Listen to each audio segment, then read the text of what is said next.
50% more accurate than humans is what Buildots operates at.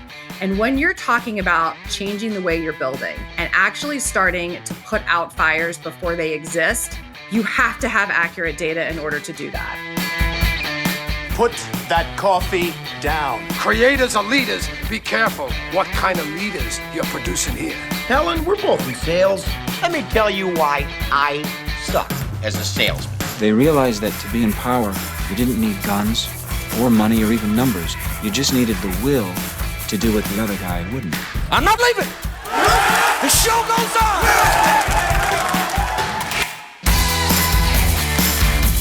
Well, hello there, friend. Welcome back to the Construction Leadership Podcast. I am your host, Bradley Hartman.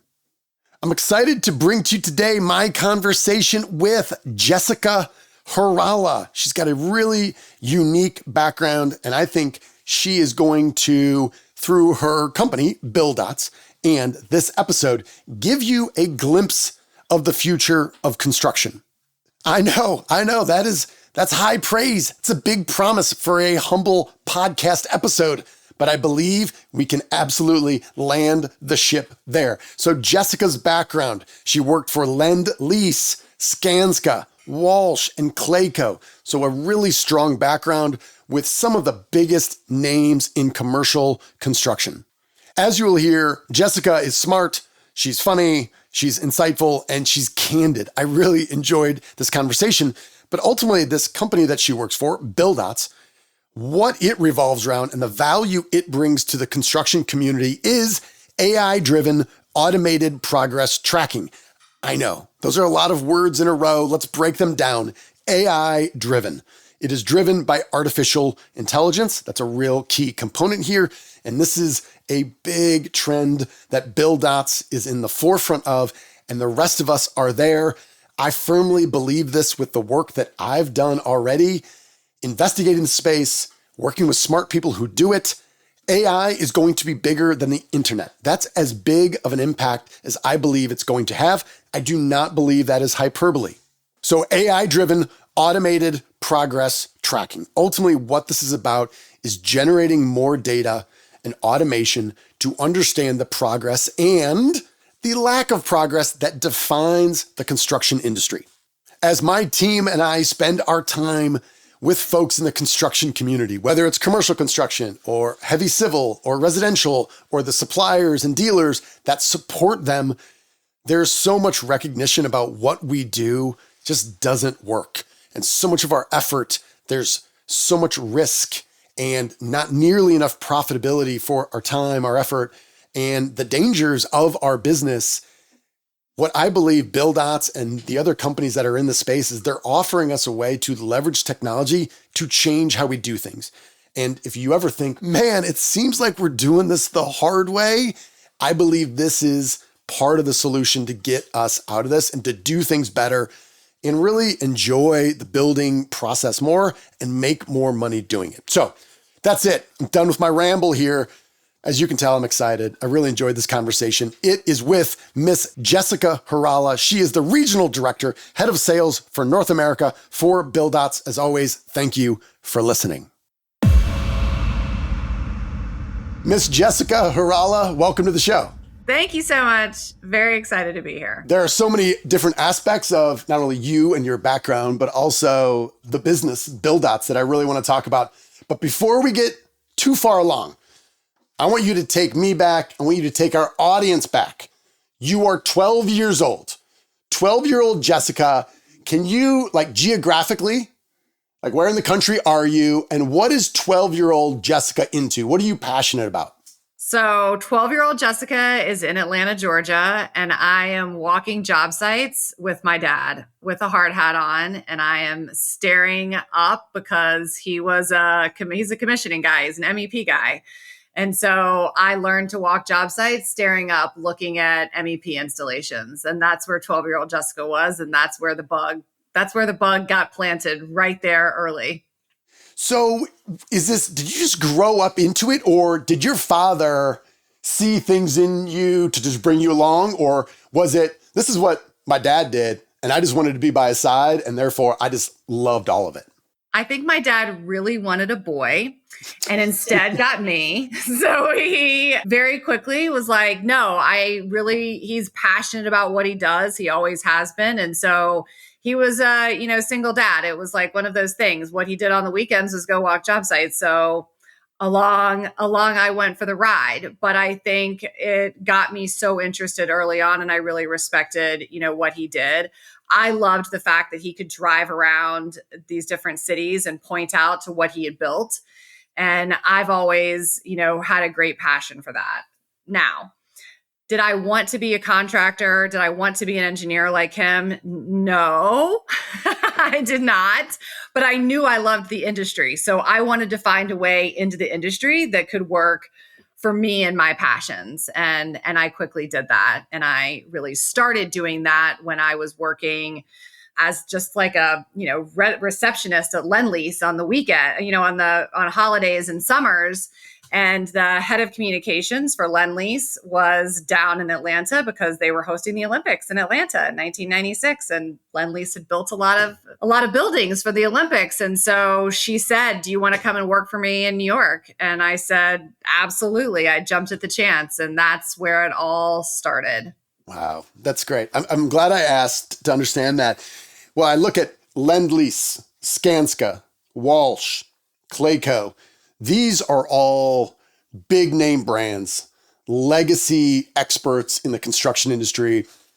Tell me what you learned about working at these. Obviously, each one of those are, to varying degrees, enormous companies that have a lot of complexity, and you were able to come in and grow your career, deliver value. What did you learn from the experiences of working at companies like that? Enormous companies. And as similar as they all are, they're all very, very different. I learned something different from every single company. At Skanska, I learned what acquisitions are like and what it's like to be acquired, and then what it's like to merge companies together and work for a big global brand. And at Walsh, I learned what it was like to work for a big family company. At Clayco, I learned what it was like to work for a single owner, but that was massively expanding and into diversification of the industry. And I know what is the one thing that was always the same is the inefficiencies in building. No matter what company you went to, you walk job sites and the discussion is always the same. Superintendents could jump from one company to the other and it doesn't make any difference to them other than a culture perspective, because building construction is building construction regardless. And the way that we've done it is so archaic, and you hear the same complaints all the time. That to me was the one consistent. And I'm a disciple of one of Skanska's global CEOs, Stuart Graham, who has since passed. But he was in the early, 2000s, really beating the drum about inefficiencies in construction, and that there's just got to be a better way to do it. And there's got to be a smarter way to do this. And so I have really carried that with me through all the different companies of just doing a lot of listening and a lot of learning. These big companies are no different other than the culture that they provide, which is different for sure. Let me dig into that just a little bit. Maybe tell me a little bit more about Stuart Graham. When you say you are a disciple of him, and I think it was interesting, I spoke to several people who have worked with you or knew you. Each one of them kind of said, she's a powerhouse and a really good listener. So I'm wondering when you were listening to Stuart Graham, what was it about the message, or what was the connection between his leadership style and what you were seeing every day that 20 years later, you're telling me, I still think about this all the time and it changed kind of your career? Still sticks with me. Yeah, he was just such a knowledgeable leader and also an amazing listener. And I think I got my listening skills from him, because even though as the global CEO of Skanska, when that man walked a job site or when he went to a meeting, he was listening. He was learning all the time. He was observing constantly of the surroundings that were happening, right? And he would sit there and talk to the lift operator, and he would ask questions like, how much of your time is spent, waiting on materials to load into this lift? he would really dig into these things that meant something to him, that he really believed he could have an impact and change on. And that's what inspired me always, is how can we hear who the people are that pay our bills. I love walking job sites because who pays my salary are those guys, those women on the site. And I want to hear the pain points that they go through, and I want to help solve them. So how do I do that through my role as a leader within these companies? How do I make their lives better so that they can go home safe every night and that everybody's making the money that we should make, right? The owner's happy. We have more projects at the end of the day. And it's something, they're building something that they can be proud of and not something that they felt like just drained their lives for a couple of years. Mm-hmm. I'm going to put a pin in that idea of observation on the job site. I want to hit on something before we get too far, just kind of your career that will lead us right back to that. And I think a great segue into Buildots. Tell me a little bit about Bonfire. So Lease, Skansa, Walsh, Clayco, it looks like, my guess is, in the little bit of time that we spent together, you seem like the type of person who is intentional in where you go and why you go there. Tell me a little bit about Bonfire, because that's where, like, you see this trajectory and there's a right turn right into Bonfire. And obviously you're going to tell us, obviously, your unique role in the industry. Tell me what happened there and what you learned from that experience. So yeah, you can tell I had this huge trajectory going through the construction industry, and then I took a very hard right turn. And for me, it was leaving Skansa, where diversity was women. And even at Skansa, where diversity was women, I was the only woman sitting there on the leadership team. And then moving to Walsh, where they had never seen a woman sit on the leadership team in their entire 125-year history. And, same with Clayco. I think they really pride themselves on diversity, but yet I was one of the only women sitting there. And, several companies in a row then, I had women on my first day lining up outside my door saying, how did you get here? How can I get there? Can you help me get there? And through all of that, I felt like I was not doing my part. I was not doing enough within the industry to help women advance. And that was for several reasons. I mean, one is just because there's not enough women in the industry, period, right? And the reason I went to Bonfire is I had a friend who was starting Bonfire, and she said, can you help me come get this off the ground? And the whole purpose of Bonfire is to take women in the mid-level of their career. They're rising star women, right? Which is where there is a broken rung on the career chain for most women, where they just can't get over that hump. They cannot get to the next level. And the purpose of Bonfire is to give them these amazing skills and give them the confidence to really show up and stand out in the workplace and get them over that broken rung in the ladder. And so I made it my personal mission, even though Bonfire wasn't focused on construction. I went heavy into the construction industry because I thought to myself, I can only do so much working for one company, but working across the industry and providing this benefit to women across the industry is really going to start to make a difference. It was a huge passion project for me, and it was the first time I had worked for a startup. So I went from ginormous company into startup land. It was a huge shift of from me having a big staff to me being the staff. But it was a really good go back to basics for me of doing the work and really enjoying doing the work and getting my hands dirty. And it reminded me how much I missed getting my hands dirty. And so that's where that all began. But it was a really important passion project for me, and I'm really proud of it. Well, doing the research, I thought it was really smart because whether it's through conferences or different panels or different initiatives, it's easy to see, oh, this person's a CEO. This is a CFO. She's a big company, or this is a startup. And you end up with a lot of really talented women that got there. But if you said, listen, congratulations to those women, we need to help the people at the middle of the career. Maybe they want to have kids, or like you, it takes a lot of courage to make a hard right turn. And I'm sure there are some people that were saying, Jessica, I love you. I need to be honest. You're making a huge mistake, right? Because it takes courage to say, I'm on this track. I see where I'm going. You know what? Number one, I'm going to step off. And number two, I'm confident that I'm good enough that if I want to get back in, I can. And starting with my husband, by the way. well, us husbands, we're dumb sometimes. So, or, I don't want to say your husband's dumb. Maybe sometimes we want to support you in ways that, looking back, maybe wasn't the best advice. Exactly. Been there. I'm probably there right now. My wife's probably right out there. But anyway, so I thought that was really smart. So anyway, I enjoyed kind of learning up on them.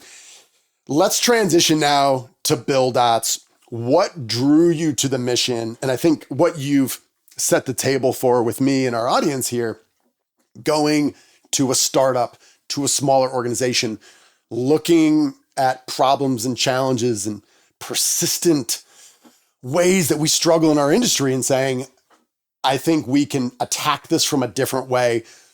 Tell me about this initial maybe idea of Buildots, how it got connected to you, Sure. and for you to go, hell yes, I'm all in, that brought you here today.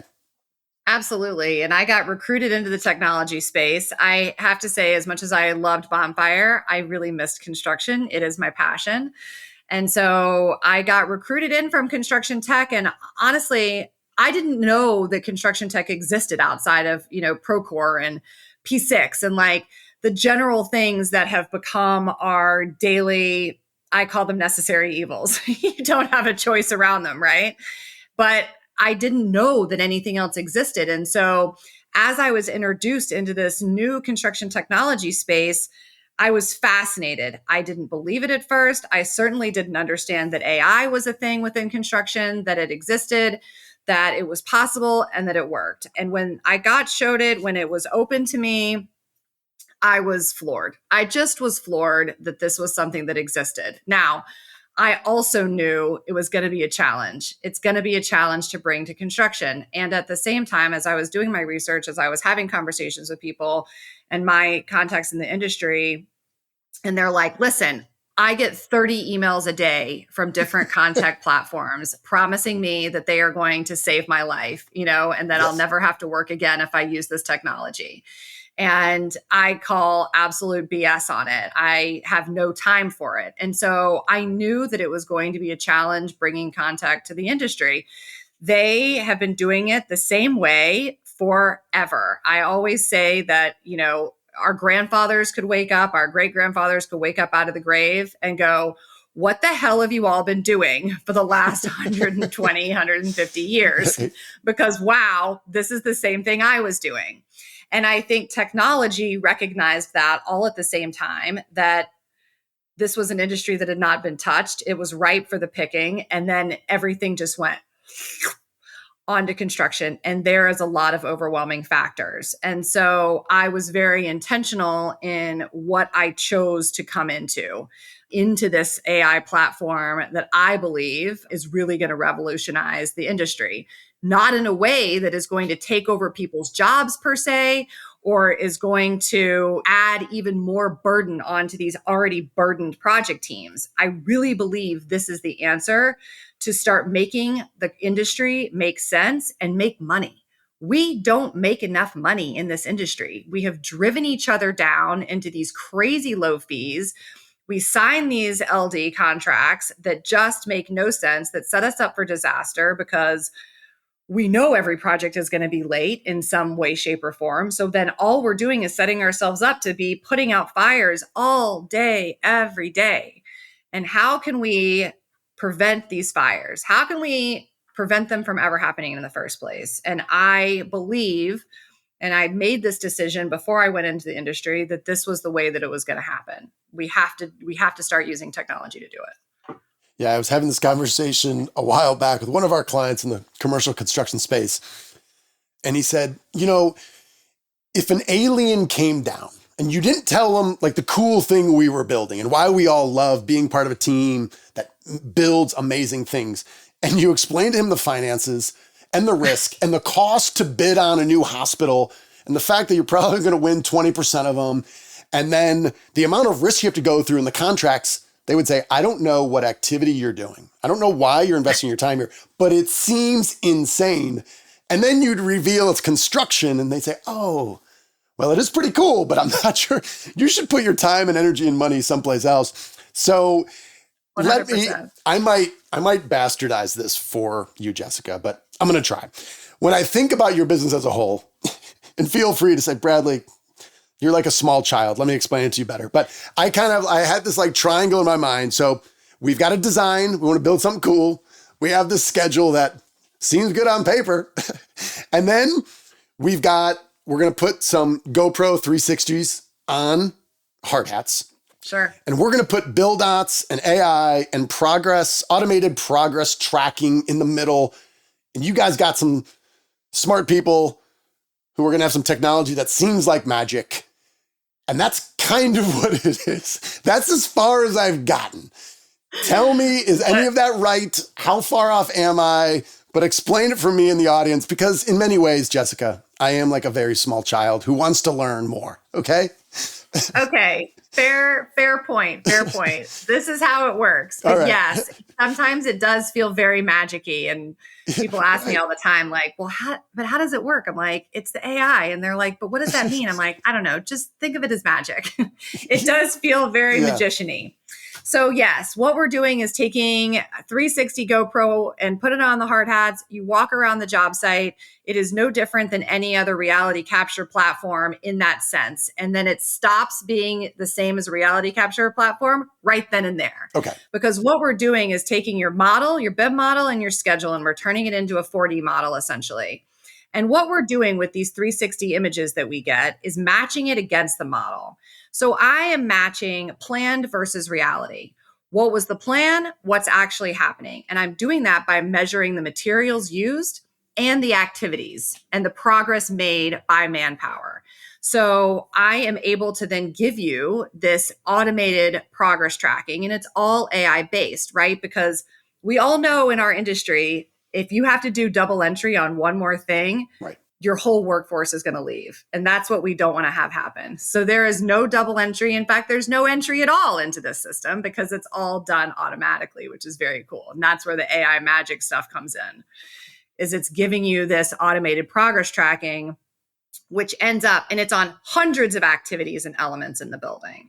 And that is really where the sausage is made, is that progress tracking. And what's very cool, though, is what comes from the progress tracking after that. But your bastardized version was ish on point. Okay. All right. There's a couple different meanings of ish now I've learned from my 17-year-old. I'll let that go, but let's carry on. So I do think about this quote from Arthur Clarke that I see more and more, is that it's, I might be bastardizing this too, but it's something to the effect of any sufficiently advanced technology is indistinguishable from magic, right? And I have been, he's a smart guy. I don't know who he is, but I know Arthur Clarke, he's a guy, and I know he said this, and I believe it to be true. But I found this we are doing more and more, and we're working with some of our mainly executive leaders with ChatGPT, of just finding little ways. And once you kind of work through kind of some of the prompts, what they always say is, like, this is like magic. This just changed my life. And you're like, yes, it is. I know. But there are things behind it, right, that quite frankly, you don't need to know. So I want to go back to maybe the root cause here a little bit. And we put a pin in that kind of word observation. We were talking about Stuart Graham. What is it, as you think about your career, working with people, trying to build smarter, more profitably with less BS, Lease, Skansa, Walsh, Clayco, and then all the different companies you work with now or have, what is it fundamentally about the challenge of the current kind of the status quo between observing, we're there, my job as a construction manager, superintendent is to be there, to observe, and then not only observe without bias, but collect data. What is it about those two things that I believe fundamentally human beings are not good at this because we have too much other crap in our minds that Buildots solves? The human bias is real. I mean, it's real in our everyday lives. It's particularly real in construction when you're counting on thousands of different little pieces of things getting installed in a building. So the telephone game in construction is no joke, because what you get from the worker who is installing something, who says, yeah, I installed it, to the foreman who's like, yeah, he installed it, and probably embellishes a little bit. And then you've got the project engineer who's walking around and going, Yeah, it got installed, but is like, probably on TikTok half the time as they're walking around. That then goes to the project manager, that then goes to the project executive or the superintendent. And along the way of that telephone, the amount of human bias and human error, because that exists, works in real time. And I think, I say this all the time to customers. It sounds like a crazy statistic, but it's real. Our system operates at a 93% accuracy. Is that 100%? No. Do you know what it is? It is 50% more accurate than humans. 50% more accurate than humans is what Buildots operates at. And when you're talking about changing the way you're building and actually starting to put out fires before they exist, you have to have accurate data in order to do that, or you're already behind the eight ball. If you're working on the data that we're working on now, you are already behind the eight ball. So how do you get ahead of it? I found this interesting thing when it comes to technology. People will acknowledge the way we're doing it now is unreliable. And quite frankly, anytime Jim tells me it's done, I just subtract like 30% of reality. Yet when we use technology, I found people say, well, we tried that, we tried it in the past and yeah, it didn't work. And I'll say, what level of perfection were you expecting? And they're like, listen, man, if we're making this investment, if we're in, why isn't it 100%? How have you talked to people when inevitably your clients we found somewhere in between that 93% and 100 to say, we're not perfect, but when we use other tools in combination with talented experts who have a lot of wisdom and experience like you, Foreman Jim, together we're better, but we shouldn't expect 100% because I've struggled with that where you're at 50% at best. This is 93 or this is 95 or whatever it is. And yet guys will point out that they think because we're using technology that the bar should be set at 100%. I'm sure you've dealt with this. How do you help people kind of unravel this irrationality that comes with kind of emotional humans? Yeah, it's so true. I mean, I think my telephone game analogy really works well with people because I literally say to them, if you have your number, right, and then you go down to the actual worker, the trade worker who installed it, and you ask them what the number is, how far off do you think that number is? And they go, yeah, okay, point taken. So I'm like, it's really a matter of putting their own processes and procedures into their minds and then calling them out on that, right? How much of this exists in your life where you're literally taking a good guess and running with it? Yeah. Tell me a little bit about, I will strongly recommend, and we'll put links in the show notes to this white paper, Performance-Driven Construction Management. Performance, sure, that's a word. Performance-driven? Yeah, that sounds like something I want. And then we got construction management, all words I kind of know.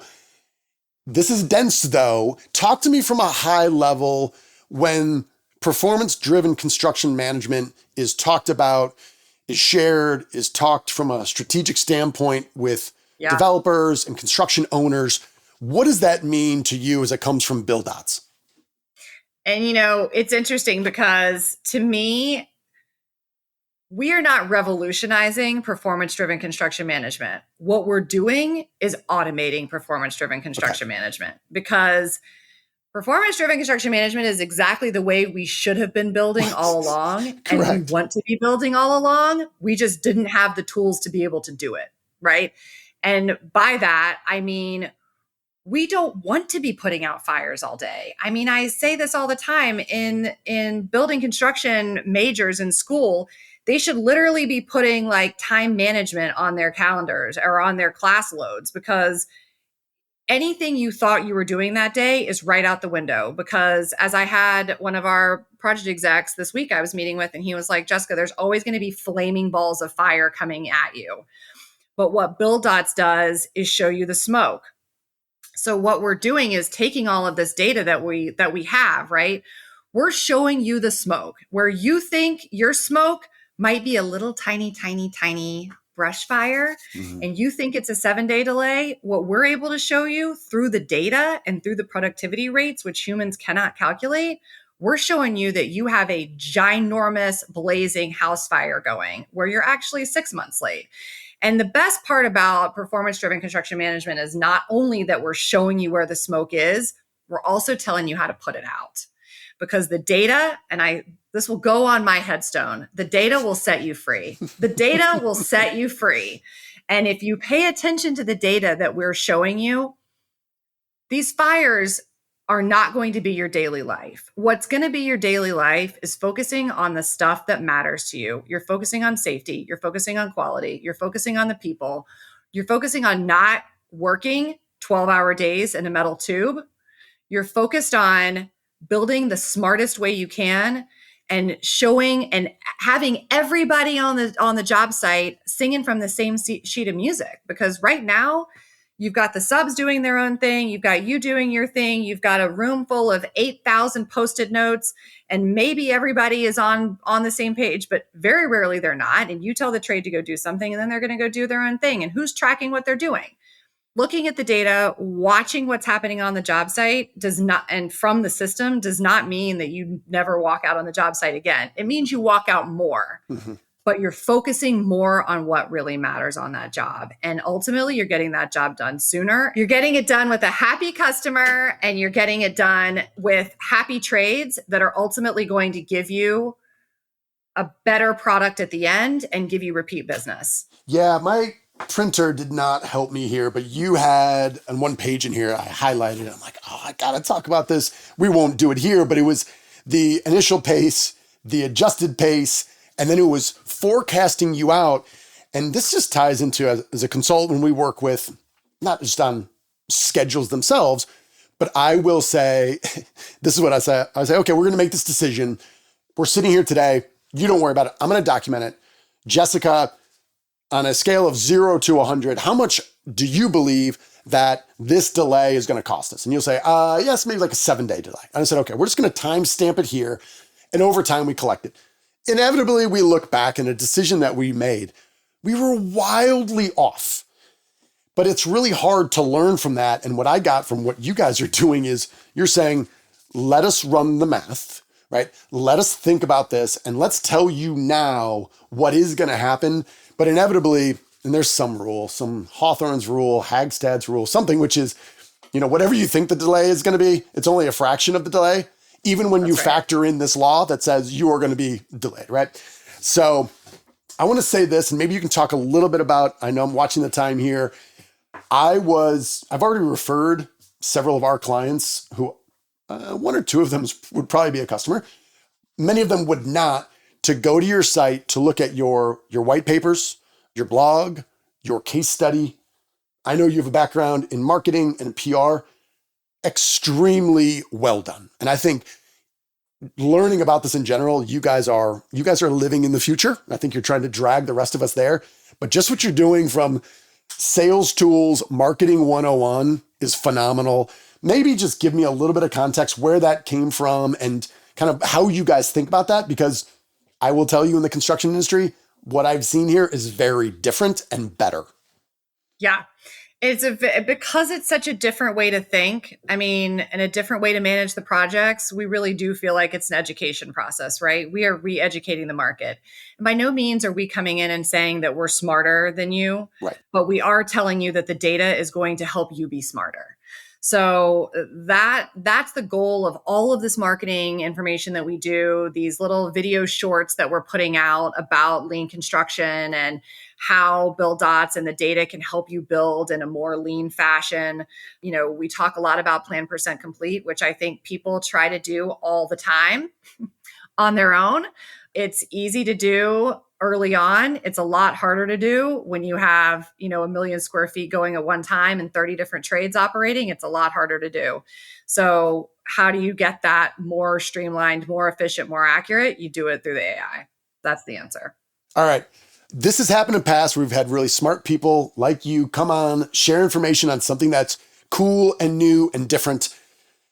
And they'll say, hey, Jerk Store, you got done with this whole thing. I have no idea how much it costs. I realize people are going to listen to this podcast for millennia to come, Jessica. I'm millennia. Sure. That's right. I'm a big thinker. So I realize there's some risk here for our audience who says, this sounds really cool. How much does it cost? Is there a way that you can frame this where you don't get fired? I don't get yelled at by our audience members. to give people on basically how you structure and give me a ballpark price on maybe a theoretical project or anything like that to help me and our audience? Absolutely. Okay. Absolutely. And it's interesting because I am really passionate about the way we price. And the reason for that is because I'm very sensitive to construction's not used to buying technology. Mm-hmm. They have no idea what this kind of thing costs. And it's really hard to throw an ROI at it. And I think that's the hardest part for our industry. We're always looking for a direct ROI. It's really hard to do that because, as I say, you can't prove the negative. I can't prove you're going to have schedule delays. You're going to have schedule delays. I can't prove that you're going to have massive quality problems that we're going to catch, but you're going to have quality problems that are going to get caught, that are going to cost you money.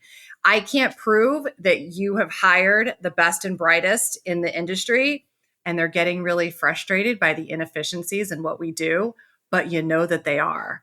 So I think an ROI is really tough. However, what I really like about our pricing is we don't do it based on the value of a project because that doesn't make any sense based on the service we're providing.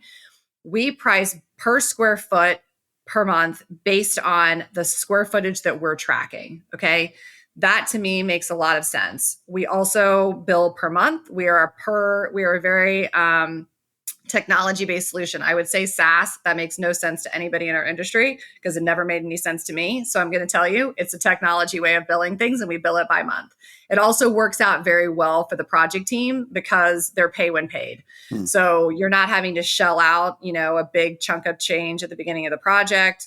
You pay it out per month. So it works out very well. And I think we do that with a different, per square foot, but then we have a complexity thing, right? So like multifamily and student housing and that kind of stuff is really our baseline model. And then we go up in complexity into healthcare and labs and then industrial and semiconductor plants and that kind of stuff. But for a multifamily residential project, and I will give a big example, okay? Sure. I'll give one as like a 500,000 square foot project because we do those a lot.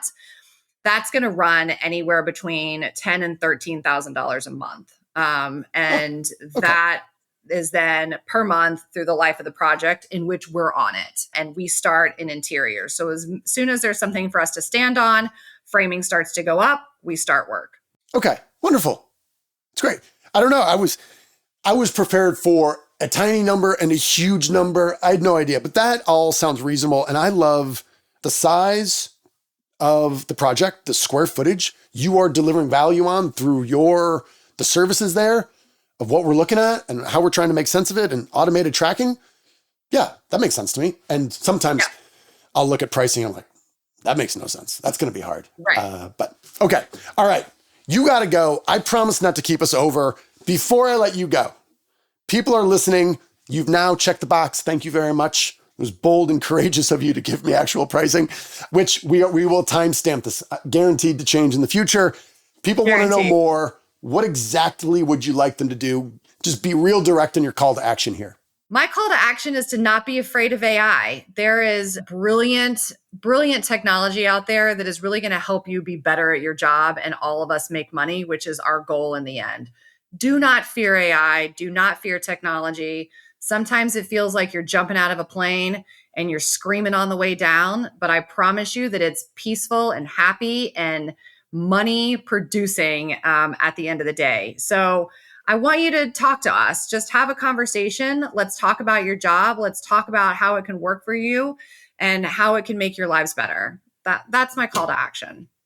Buildots is it's such an amazing tool. I believe in it. If I didn't believe in it, I wouldn't be here. I made a very intentional decision to be here coming from the industry, and I want to bring that back to the industry and make a real impact. I think it's a great place to end. Jessica, I enjoyed talking to you. Best of luck in the future. Thank you. Thanks, Bradley. All right, then, friend, how did that go? I did not overpromise and under-deliver, did I? I don't think so. I really enjoyed talking to Jessica. I would strongly encourage you to check out buildots.com. That is B-U-I-L-D, build, and then O-T-S. They're using the D twice in there. Buildots, BUILDOTS.com. Again, I think just in general, in terms of marketing and branding, the different tools and how they educate their prospects and their customers and the industry, I think is really, really well done. I think every company could take a little bit of what they do to improve their own. I would also just say, if you've ever been involved in the industry and think, man, this is really the hard way we're doing it. Technology, I believe, is going to offer a way for us to improve that. And I think Jessica and her team, they're going to be part of that. So, all right, then. I think I'm done here. Thank you for listening. As always, we're going to close out with our leadership mantra. You, my friend, are owed nothing. Deliver value first. Make it a great week.